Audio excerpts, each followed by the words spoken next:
ಅಮಿತ್ ಶಾ ರಾಜೀನಾಮೆ ನೀಡಲೇಬೇಕು ನೀಡಲೇಬೇಕು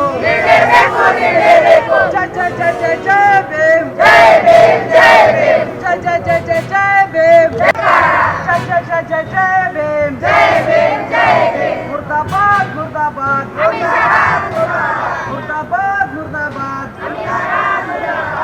ನೀಡಲೇಬೇಕು ನೀಡಲೇಬೇಕು ನಿಮ್ರು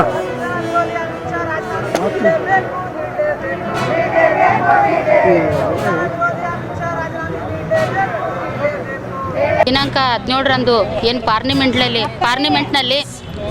ಅಮಿತ್ ಶಾ ಅವರು ಬಾಬಾ ಸಾಹೇಬ್ ಅಂಬೇಡ್ಕರ್ ಅಂತ ಹೆಸರನ್ನು ಫ್ಯಾಷನಾಗಿ ಬಳಸ್ತಾ ಇದ್ದೀರಾ ನೀವು.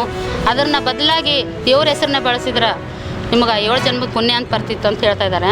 ನಮಗೆ ಈ ಜನ್ಮದಲ್ಲೇ ಪುಣ್ಯ ಬರಬೇಕಂದ್ರೆ ಬಾಬಾ ಸಾಹೇಬರು ಹೆಸರನ್ನೆಲ್ಲ ನಾವು ಹೊಟ್ಟೆಗೆ ಯಾವಾಗ ಮೂಡ್ತೀವಿ ಅವಾಗಿಂದನೇ ನಾವು ಬಾಬಾ ಸಾಹೇಬ್ರ ಹೆಸರನ್ನ ಸ್ಮರಿಸ್ತೀವಿ. ಅಂಬೇಡ್ಕರ್ ಅಂತ ನಮ್ಮ ಉಸಿರಿರೋವರೆಗೂ ಉಸಿರು ನಿಂತರೂ ಸಹ ಅಂಬೇಡ್ಕರ್ ಹೆಸರನ್ನ ಸ್ಮರಿಸ್ತೀವಿ. ಈ ಒಂದು BJP ಕೇಂದ್ರ ಸರ್ಕಾರ ಇಷ್ಟು ದಿನ ಹಿಂದ್ಗಡೆ ಮಾತಾಡ್ತಿತ್ತು. ಬಾಬಾ ಸಾಹೇಬ್ರ ಬಗ್ಗೆ ಆಗಿರಲಿ ದಲಿತರ ಬಗ್ಗೆ ಆಗಿರಲಿ ಮಹಿಳೆಯರ ಬಗ್ಗೆ ಆಗಲಿ ಅವರು ವಿರೋಧವನ್ನು ಹಿಂದ್ಗಡೆ ಮಾತಾಡ್ತಿತ್ತು. ಇವತ್ತು ಪಾರ್ಲಿಮೆಂಟಲ್ಲೇ ಮಾತಾಡ್ತಾ ಇದ್ದಾರೆ ಅಂದರೆ ಇನ್ನು ಯಾವ ಮಟ್ಟಕ್ಕೆ ಹೋಗಿರ್ಬೇಕು ಇವರು. ಈ ಲೇಬರ್ ಆ್ಯಕ್ಟ್ ಅಂದ್ರೇನು, ಸಂಧಾನ ಅಂದ್ರೇನು, ಅಗ್ರಿಮೆಂಟ್ ಅಂದ್ರೇನು, ಯಾವ ರೀತಿಯಾಗಿ ನಾವು ಮುಷ್ಕರ ಮಾಡಬೇಕು, ಯಾವ ರೀತಿಯಾಗಿ ನೋಟಿಸ್ ಕೊಡಬೇಕು, ಹಂತವಾಗಿ ಹೋಗಬೇಕು, ಏನೇ ಮಾಡಬೇಕಾದ್ರೂ ಸಂವಿಧಾನದ ಮೂಲಕ ಕಾನೂನಾತ್ಮಕವಾಗಿ ಹೋಗ್ಬೇಕಂದ್ರೆ ಅದು ಬೇರೆ ದಾರಿ ಹೋಗೋಕ್ಕಾಗಲ್ಲ. ಮಾನ್ಯ ಚಂದ್ರಶೇಖರ್ ಕೂಡಿದವರು ನಿನ್ನೆ ಇಲ್ಲೇ ಗುಲ್ಬರ್ಗನೇ ಪತ್ರಿಕಾಗೋಷ್ಠಿ ಮಾಡಿದ್ರು. ಅವರು ಇಲ್ಲ ನಾವು ಸಪೋರ್ಟ್ ಕೊಡಲ್ಲ, ನಾವು ಗಾಡಿ ನಡೆಸ್ತೀವಿ ಅಂತ. ಆದರೆ ನಾನು ಸಿದ್ದರಾಮಯ್ಯ ಸಾಹೇಬರಿಗೆ ಮನವಿ ಮಾಡ್ತೀವಿ, ಟ್ರಾನ್ಸ್ಫರ್ ಮಿನಿಸ್ಟರ್ ಮನವಿ ಮಾಡ್ತೀವಿ, ನಿಮ್ಮ ಸ್ತ್ರೀ ಶಕ್ತಿ ಏನಿದೆ ಅದಕ್ಕೆ ನಾವು ಸಂಪೂರ್ಣ ಬೆಂಬಲ ಕೊಟ್ಟು ದುಡಿತಾ ಇದ್ದೀವಿ. ಸುಮಾರು ಅರ್ಧ ಗಾಡಿ ನಿಂತಿರ್ಬೇಕು ಕೂಡ ಜನಸಾಮಾನ್ಯರಿಗೆ ಎಫೆಕ್ಟ್ ಆಗ್ತದೆ, ಶ್ರೀಮಂತರಿಗೆ ಎಫೆಕ್ಟ್ ಆಗಲ್ಲ. ಯಾಕಂದ್ರೆ ಅವ್ರ ಹತ್ರ ಕಾರು ಬೋರ್ಡು ಏನೇನೋ ಇರ್ತಾವೆ, ಅವ್ರು ಮಾಡ್ಕೊಂಡು ಹೋಗ್ತಾರೆ. ಆದರೆ ಜನಸಾಮಾನ್ಯ ಹೆಣ್ಮಕ್ಳು ಮಕ್ಕಳು ಇಲ್ಲಿಂದ ಇಲ್ಲಿಗೆ ಹೋಗಿ ಬರೋಕ್ಕಾದ್ರೆ ಫ್ರೀ ಇದೆ ಅವರಿಗೆ, ಅವರು ಭಾಳ ಪರೇಶಾನ್ ಆಗ್ತಾರೆ.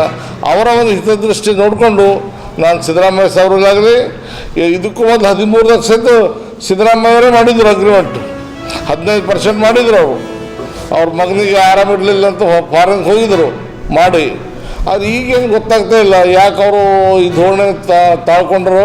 ಮೊನ್ನೆ ನಮ್ಮ ಸ್ಟ್ರೈಕಿಗೆ ಮೊನ್ನೆ ದಿನೇಶ್ ಗುಂಡೂರಾವ್ರು ಬಂದು ಆಶ್ವಾಸನೆ ಕೊಟ್ಟರು, ನಿಮ್ಮ ಮನೆಯನ್ನು ನಾವು ಪರಿಗಣಿಸ್ತೀವಿ, ಮಾನ್ಯ ಸಿದ್ದರಾಮಯ್ಯ ಸಾಹೇಬ್ರ ಬಳಿ ವಿಚಾರ ಮಾಡ್ತೀವಿ, ಡಿಸ್ಕಸ್ ಮಾಡ್ತೀವಿ ಅಂತ ಮನವಿ ಪತ್ರ ತಗೊಂಡು ಹೋಗಿದ್ದಾರೆ. ಇಲ್ಲಿವರೆಗೂ ಏನು ರಿಪ್ಲೈ ಬಂದಿಲ್ಲ. ಆದರೆ ನಮ್ಮ ಒಕ್ಕೂಟ ಏನು ದೃಢ ನಿರ್ಧಾರ ಅದ, ಜಂಟಿ ಕ್ರಿಯಾ ಸಮಿತಿ ದೃಢ ನಿರ್ಧಾರ ಅಂದರೆ 31/12 ಅನಿರ್ದಿಷ್ಟ ಅವಧಿ ಮುಷ್ಕರ ಕೈಗೊಳ್ಳಬೇಕು ಅಂತ ಮಾಡಿದೆವು. ಅದು ಮಾಡೇ ತೀರ್ತೀವಿ ಅಂತ ಈ ಮೂಲಕ ತಮ್ಮಲ್ಲಿ ವಿನಂತಿ ಮಾಡ್ತಾ ಇದ್ದೀವಿ. ಸರ್ಕಾರದಲ್ಲಿ ಕೂಡ ವಿನಂತಿ ಮಾಡ್ತಾ ಇದ್ದೀವಿ.